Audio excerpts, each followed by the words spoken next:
Hey guys, in this video I will show you how you can fix matchmaking error in Rainbow Six Siege. So without further ado, let's get started. First of all, you need to go to ubisoft.com/status, and then you need to look for Rainbow Six Siege, and you will see all the servers here. And if we choose PC, as you can see here, all the servers are working fine. PS4, Xbox One, same as well. So if the problem is not on their end, it's probably on yours. And in this video, I will show you how you can basically fix that. First of all, what you need to do here, you need to look if your internet connection is working properly. So you can go to speed test or other website here, and then just test your internet speed. If you have more than 10 MBS on upload and download, you're good to go. Your internet is good, but if you don't, maybe limit some devices or restart your router. And after that, you just need to restart your PC, and sometimes it fixes this problem. I know it's super simple, but for some people, just by restarting the PC, it fixed basically matchmaking error here, right?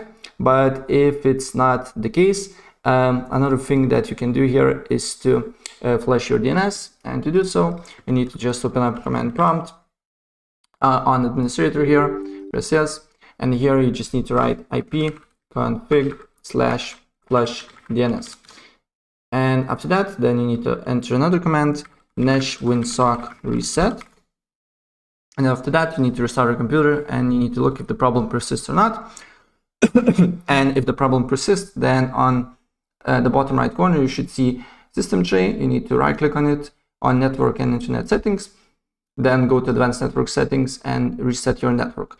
If you're using Wi-Fi, they will ask you to put your password again, but if you're using Ethernet cable, it's automatic. You don't need to do nothing. So keep in mind that if you're using Wi-Fi, you need to know your Wi-Fi password.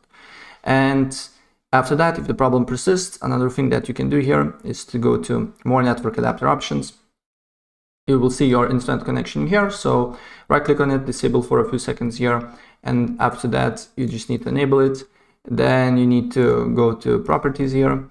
Make sure Internet Protocol version 6 is disabled, and double click on Internet Protocol version 4.